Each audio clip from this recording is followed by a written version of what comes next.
MBBS in just 16 lakhs. Kyrgyzstan, Central America, Russia, Georgia. Orbit Global Education. Vish Venkat నాకు not only friend is like my brother plus ఒక ఫ్యామిలీగా మేమంతా. Okay. Fish Venkat నేను ఎస్పెషల్గా మేము చాలా దగ్గరగా ఉండేవాళ్ళం. అయితే మనోడు ఒక సక్సెస్ ఒక రేంజ్లో చూశాడు. నేను అతని పక్కన ప్రతి ఒక్క మూమెంట్లో ఉన్నాను. అది తర్వాత అతనికి మంచి పేరు వచ్చింది. కందిరిగా నుంచి ఇంకా బాగా పేరు వచ్చింది. వచ్చిన తర్వాత చాలా బిజీ అయ్యాడు మనోడు. చాలా బిజీ అయ్యాడు. చాలా ఇంకా ఆ టైంలో ఫిష్ వెంకట్ 3-4 సినిమాలు చేసే రోజులు ఉన్నాయి. రోజుకు డైలీ మెయింటైన్ చేసుకుంటూ అటు ఇటు నేను చూశాను. ఆ మూమెంట్ చూశాను అతనిది.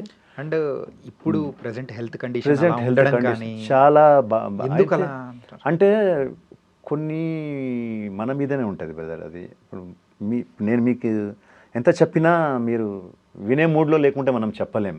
ఒకసారి 2 సార్లు చెప్తాము. ఓకే. అతనికి ఆ డ్రింకింగ్ హ్యాబిట్స్ అవన్నీ కొంచెం ఎక్కువ. సో మనం చెప్పేవాళ్ళం సైడ్లో ఉండి, అరే వద్దురా మామ ఇంత మరీ టూ మచ్ చేయకురా మామ అని చెప్పేవాళ్ళం. ఏం కాదురా భయ్ ఏమవుతుంది అని చెప్పేవాడు.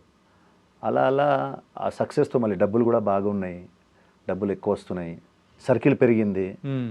ఆ సర్కిల్ కూడా ఎలా పెరిగిందంటే ఓన్లీ మన హైదరాబాద్ దాకానే కాదు, అతనికి టైం దొరికిందంటే వెళ్ళిపోతాడు బండి తీసుకొని వైజాగ్, విజయనగరం, కొత్తగూడెం అని. అసలు టోటల్గా పెద్ద సర్కిల్ ఉంటుంది. ఓకే. అక్కడికి వెళ్ళాడంటే ఇంకా అయిపోయా. ఇంకా ఒక 3-4 రోజులు ఉండాడంటే ఇంకా ఖాళీ లేదు. ఇంకా టోటల్ డ్రింకింగే.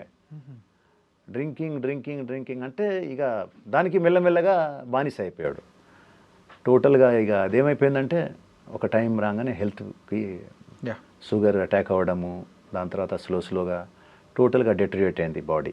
ఇప్పుడు ఉన్న పొజిషన్లో ఎలా ఉందంటే కిడ్నీ పెట్టాలంటే బాడీ సహకరించాలి. మళ్ళీ ఆ బాడీ సహకరిస్తుందా లేదా తెలియదు. డోనార్స్ రావాలి. ఆ డోనార్స్ ఎవరిస్తారు అనే మూమెంట్లో ఉంది. ఇప్పుడు కలుస్తున్నా, హాస్పిటల్స్ చేంజ్ అవుతున్నాయి. మొన్నటిదాకా ఇక్కడ మియాపూర్ దగ్గర హాస్పిటల్ ఉండేది ఫస్ట్. దాని తర్వాత మళ్ళీ బోడుపల్లి అక్కడికి వెళ్ళాడు. మళ్ళీ అక్కడ నుంచి ఇక్కడికే వచ్చాడు. మినిస్టర్ గారు ఎవరు ఆయనకు తెలిసిన హాస్పిటలే అండ్ వాళ్ళ చుట్టాలదే. సో ఫ్రీగా ట్రీట్మెంట్ చేస్తా అని ఇక్కడ చెప్పారు. మళ్ళీ ఇక్కడ తెచ్చి పెట్టారు. కానీ పొజిషన్ మాత్రం క్రిటికల్గానే ఉంది. ఎందుకంటే అన్లెస్ అంటే డాక్టర్స్ ఏమన్నారంటే అది చేంజ్ చేస్తే కానీ ఏం చేయలేమన్నారు. అది చేంజ్ చేయాలంటే ఇప్పుడు ఎవరికో డోనార్స్ రావాలి. డోనార్స్ అంటే అంత ఈజీగా దొరకరు. కొన్ని ఫ్యామిలీకి ఇద్దామంటే ఫ్యామిలీ వాళ్ళు ఏమంటున్నారంటే వాళ్ళ పాపతో మనం మాట్లాడితే అంకుల్ మాది సెట్ కావట్లేదు అంటుంది ఆమె. ఆయనకేమో పాజిటివ్ అట, వీళ్ళదేమో వేరే బ్లడ్ గ్రూప్స్ ఉన్నాయట. సో ఇప్పుడు ముందు ఎవరు వస్తాడు, ఇచ్చేవాడు ఎవడు? ఒకళ్ళు ఇవ్వాలన్నా ఒక డబ్బులు, ఇప్పుడు కిడ్నీస్ అంత ఈజీగా 40-50 lakhs ఖర్చు అవుతుంది కాదన్నా. అంటే మీరు అన్నట్టు ఫిష్ వెంకట్ అన్నకి చాలా పెద్ద సర్కిల్. అవును. విజయవాడ, వైజాగ్ దొరికినప్పుడల్లా ఆడ దోస్తుల్ని మీట్ అవ్వడం కానీ అట్లా అన్నీ చేశారు.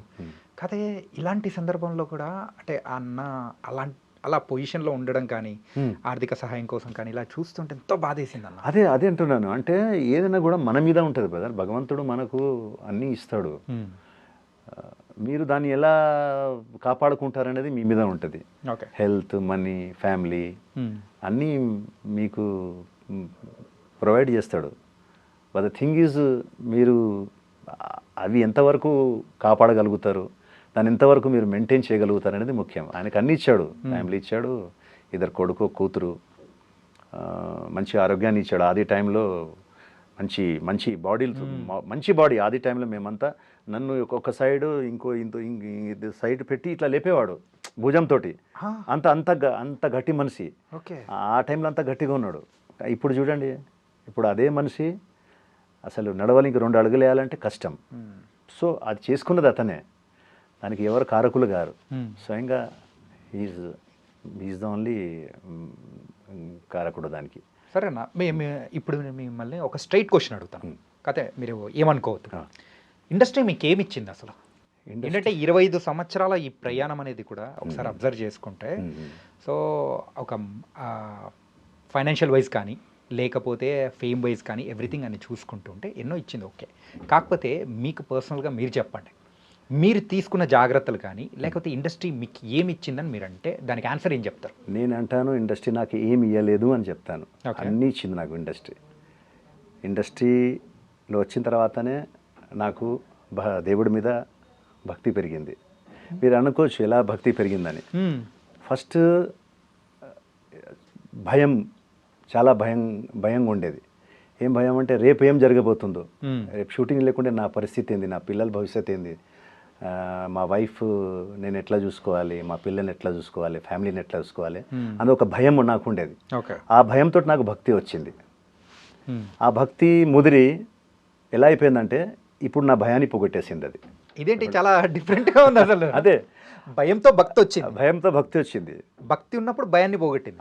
ఆ భక్తి ముదిరిపోయి ఓకే. అంటే ఇప్పుడు నేను టోటల్గా ఎలా ఉన్నానంటే నాకు అసలు టెన్షన్స్ లేవు. నేను ఏది కూడా నా మీద వేసుకోను. ఆ భగవంతుడు ఉన్నాడు, ఎందుకు ఏదైనా ఇన్ని రోజులు 25 years నన్ను చూసుకున్నాడు, ఇంకా ముందు చూడడా, నాకంతా బాగానే ఇస్తున్నాడుగా.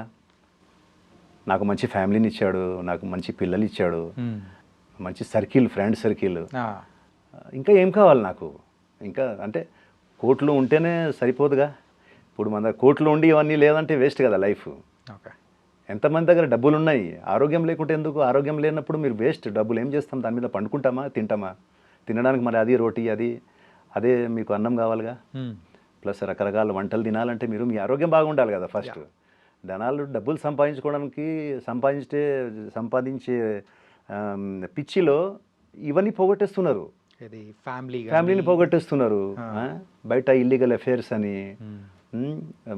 నీకు సక్సెస్ వచ్చిందని నువ్వు రోజు రెగ్యులర్గా సాయంత్రం అవగానే నువ్వు తాగడము, తినడము అంటే నీ బాడీని నువ్వు ఎలా యూజ్ చేసుకుంటున్నావు అంటే ఒక డస్ట్బిన్ లాగా యూజ్ చేసుకుంటున్నావు. నువ్వు దాన్ని ఇష్టం వచ్చినట్టు చేసిన తర్వాత ఒకరోజు నీ చేతికి వస్తుంది అది. అప్పుడు నీ పరిస్థితి ఏంది? సక్సెస్ ఎప్పుడైనా రావచ్చు. సక్సెస్కి ఏముంది? కొందరు 70-80 years సక్సెస్ అయిన వాళ్ళు కూడా ఉన్నారు. ఈరోజు ఒక ఆయన చనిపోయారు, 119 years అట. ఆయన world famous marathon runner, 119 years. అతను మ్యారథాన్ రన్నింగ్ స్టార్ట్ చేసింది 90 yearsలో అట. రైట్. 90 years నుంచి వితిన్ అటు 10 ఇటు 19 అంటే 29 yearsలో వ్యాప్తంగా అతను పేరు సంపాదించాడు. ఈరోజు అతను చనిపోయినందుకు మీడియా దగ్గర నుంచి అందరు బాధపడుతున్నారు. ఎందుకని? అతను ఆ ఏజ్లో కూడా సక్సెస్ వచ్చింది. ఇన్ఫాక్ట్ ఆయన ఎవరో నాకు తెలియదు, కానీ ఇట్లా మనం మాట్లాడుకుంటున్నామంటే అంతే కదా. అన్ని పేపర్స్లో, అన్ని న్యూస్లో అతని గురించి వచ్చింది. 90లో అతను మ్యారథాన్ మొదలు పెట్టాడట. వితిన్ 29 yearsలో ఆల్ ఓవర్ వరల్డ్లో ఎన్నో అవార్డ్స్ గెలిచి, ఎన్నో నేషనల్ అవార్డ్స్ గెలిచి ఆయన 119 yearsకి మొన్న యాక్సిడెంట్లో ఏదో బండి గుద్దేస్తే చనిపోయాట.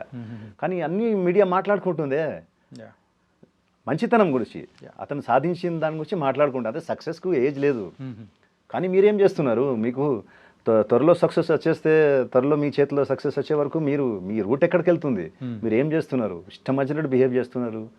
మీ బాడీని ఇష్టం వచ్చినట్టు మీరు తాగి ఇది చేసుకొని, ఏ ఫ్యామిలీ అయితే మీ ఆపదలో ఉంటుందో, మీకు ఆపద వచ్చినప్పుడు మీతో ఎవరు ఉండరు. గుర్తుపెట్టుకోండి. ఎవరైనా నాతోటి, మీతోటి ఎవరైనా కానీ మీకు ఏదైనా హాస్పిటల్ బెడ్లో ఉన్నారంటే మీ ఫ్యామిలీ తప్ప మిమ్మల్ని ఎవరు చూడరు. సందర్శించడానికి వస్తారు అంతే. అరే అయ్యయ్యో చాలా అబ్బా పాపం ఏంది ఇట్లా అయిపోయింది అంతే. వాళ్ళు వెళ్ళిపోయిన తర్వాత మళ్ళీ దాని తర్వాత మీ గురించి పట్టించుకోరు. కానీ మీ వైఫ్, మీ పిల్లలు మీ పక్కనే కూర్చొని ఉంటారు. వాళ్ళు మీ గురించి అసలు మా డాడీ ఎప్పుడు లేస్తాడా బెడ్ మీద నుంచి, పిల్లలు, మీ వైఫ్, నా హస్బెండ్ ఎప్పుడు లేస్తాడా, క్షణం మా భగవంతుడిని ప్రార్థిస్తూ ఉంటుంది మీ గురించి. అంటే ఆ ఫ్యామిలీనే మీరు సక్సెస్ రాగానే మీకు నెత్తికి కొమ్ములు వచ్చేసి మీరు వాళ్ళనే మర్చిపోతున్నారే. ఈ బాడీ ఏదైతే మీకు ఈ సక్సెస్ ఇచ్చిందో, అసలు పని చేయాలంటే ఈ బాడీయే కదా. అలాంటి మీ సక్సెస్ వచ్చిన ఈ బాడీని మీరు ఇష్టం వచ్చినట్టు వాడుతున్నారే. తాగుతున్నారు, తింటున్నారు, ఇష్టం వచ్చినట్టు చేస్తున్నారు.